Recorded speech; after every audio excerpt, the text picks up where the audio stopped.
I don't necessarily believe in that age-old saying of the customer is always right. I think this is based out of a mindset of scarcity. And this owner was bawling.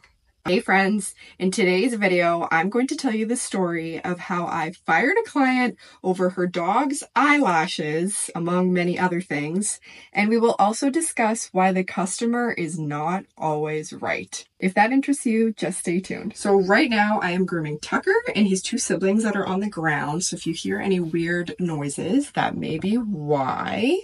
I always think about this story, and it was so long ago, but it's just so bizarre to me. Tucker's gonna be covering my face the whole time. I never really know how to tell it, and I'm just gonna jump right into it. So when I was working for another mobile company, this would have been like probably 6 or 7 years ago, she asked me if I could fill in and do one of her clients' haircuts. And I said, sure. I was trying to build my clientele. She was kind of trying to get out of the business, so she would often get me to kind of like take over some of her clients, whatever. So this lady has a Shih Tzu, and she likes him very fluffy, almost like bell-bottom legs. I think I have a picture somewhere that I might put up. I've borderline been scared to tell this story because of her, possibly, I don't know. And she likes his eyelashes being kept very long. Very particular about the groom, wants everything fluffy, long, also just very particular about her dog in general, which there's nothing wrong with that. And then also she had a neighbor that would get her dog groomed at the same time because it was mobile by my boss, but that dog would get a more like kind of short all over haircut. So yeah, I groomed this dog the one time and the lady loved it.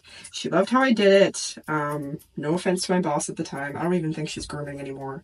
But she wasn't really the best at like artistic or more fluffier haircuts. She just preferred, and I feel like was better at doing the shorter haircuts, which there's nothing wrong with that. So she loved the haircut, and I quickly became the groomer that she wanted instead of my boss, which my boss was fine with that. Didn't really matter to her. But quickly I discovered that this client was a bit of a problem. Every time I went, her dog would run away from me and hide under the bed, and it would take her however long to coax him out from wherever he was hiding, usually like 15 minutes, and this would cut into her appointment time. Now that is no big deal, whatever. At the time I should have dealt with it differently, being like, hey look, like you gotta have him ready by the time I arrive because we're wasting too much time you wrangling him. But that's not the issue. Because he was unsure about coming with me, she started accusing me, first very passive aggressively. Once she would get a hold of him, she would be like, oh, does she hurt you in there? Oh, do you not like how she disciplines you? Or she would ask me like, are you kind of, is he bad for you? And I'd be like, no. Not really. There's just certain parts he doesn't like, whatever. And then she's like, well, how do you discipline him? Like, are you scaring him? Like, why is he so scared to go with you? I kind of brushed it aside at this point in my grooming career, still being very people-pleasing. So I tried to just ignore it. Although every time I went there, I just kind of, I don't know, something felt off. It always made me really uncomfortable. I dreaded going to those appointments. And eventually she just kept making those comments. When I'd bring them in, she'd make comments. And the one time she flat out asked me if I hit him, which I would never do. So it was very uncomfortable. It was one of those things where I'm like, if for whatever reason you don't trust me, then why do you keep having me back? And I think the reason is that my boss's company was one of, or possibly was, the very first mobile in my city. So this client wanted the convenience of the mobile or whatever reason.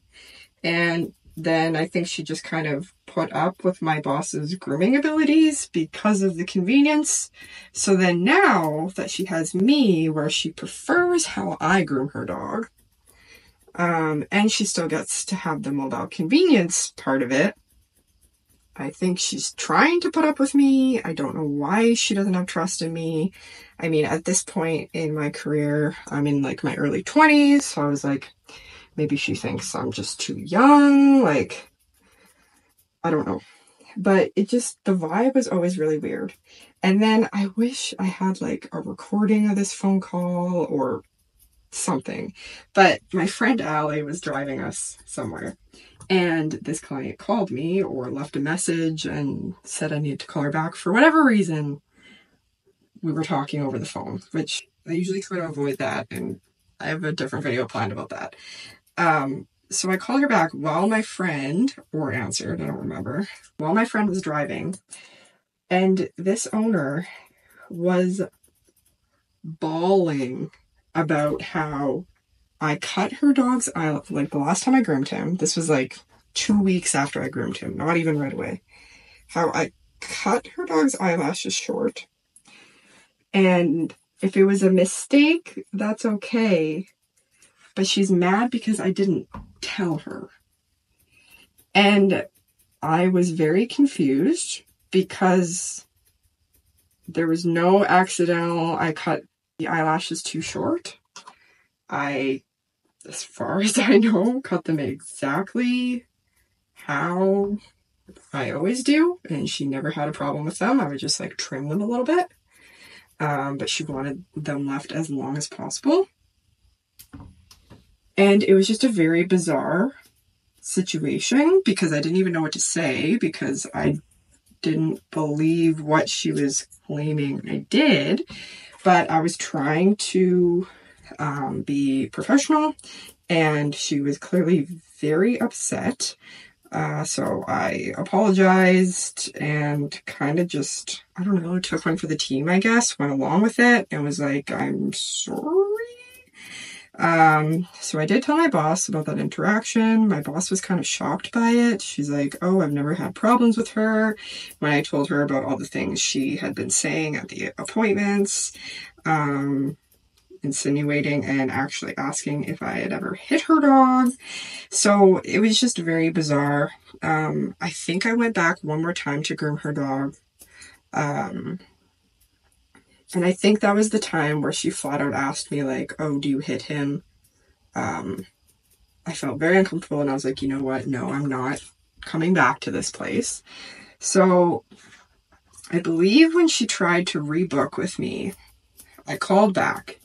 And this was a very pivotal point in my grooming career because I wasn't very good at standing up for myself, people-pleasing ways, all those things.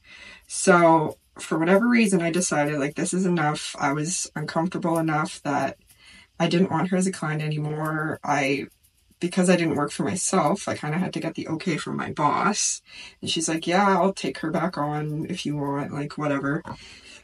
So I called this client. I was terrified. And to the universe's, like, due to the universe having pity on me, it just went to voicemail. So instead of waiting for another phone call or calling back for when she was available, I was like, well, you know what? I'm just going to leave a voice message. And I tried to make it as professional as possible, but I just said, like, every time you come, you don't seem to trust me, and I just don't feel like it's a good fit. You never had these problems with my boss when she was grooming your dog. Like, clearly we're just not a good fit, blah, blah, blah. Left the message. My throat was in my stomach. I felt awful, even though I knew I just needed to cut ties. And eventually she called back, and I did pick up. And I was terrified to pick up. I had no idea how I was going to go. Of course, she was very apologetic. And she's like, no, I do trust you. Like, you're the best groomer I've ever had. He's never looked so good, blah, blah, blah. And while, yes, at that point in time, I could have been like, you know what, I'll give you another shot, whatever. Or if things had seemed more normal, I could have like warned her beforehand, you know, instead of just like straight up like firing her. Been like, hey, like these comments make me uncomfortable. Like, had a bit more of a conversation about it. But that's not how I went about it. And also, like, something just felt off about the whole situation. Like, she felt off to me. And, like, sometimes you just can't reason with crazy, is what I've learned. And it just felt right for me to just totally cut off ties. And after that, she called me another time and left a voicemail and wanted me back as her groomer. And then when my boss would groom the dog, she would make comments like, oh, I'd love to have Savannah back. Oh, whatever. Yeah. So overall, the vibe was just not right. So while yes, we provide a service-based business and you want to give your clients the best experience, you want to accommodate them as best as you can. Especially because a lot of what I talk about is charging your worth, charging higher, doing high value grooms and services. So you want to provide value and accommodate clients. I don't necessarily believe in that age-old saying of the customer is always right. I think this is based out of a mindset of scarcity, being scared you are going to lose your clients, therefore lose your money, and not having the belief and mindset that more clients can come if you fire the ones that are not a good fit. So yes, you do have to accommodate and do the best you can. But the customer is not always right when they're putting their dog's safety at risk, when they're putting your safety at risk, when they're not respecting your boundaries, or when they're making you uncomfortable. While yes, I could have worked with this client a bit more, kind of warned her beforehand, but you know what? I just didn't like the way it was making me feel.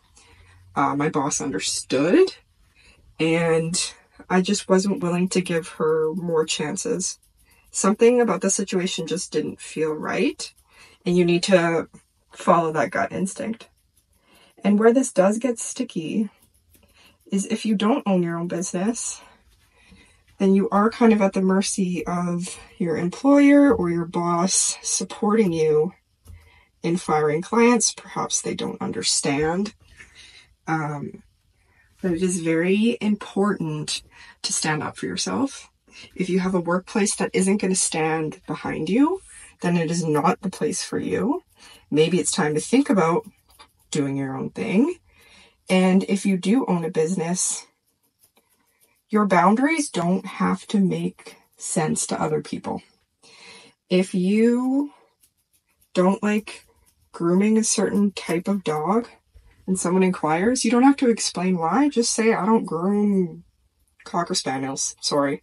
You don't have to explain. Doesn't have to make sense to them. They'll find a different groomer. It's all good. I think just in general, we need to stand up for ourselves a little more sometimes.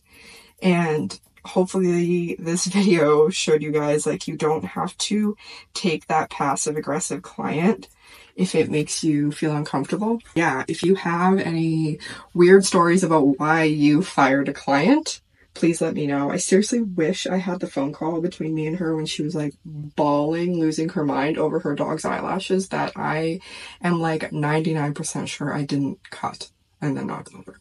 So let me know in the comments down below if you have any weird stories of why you had to fire a client.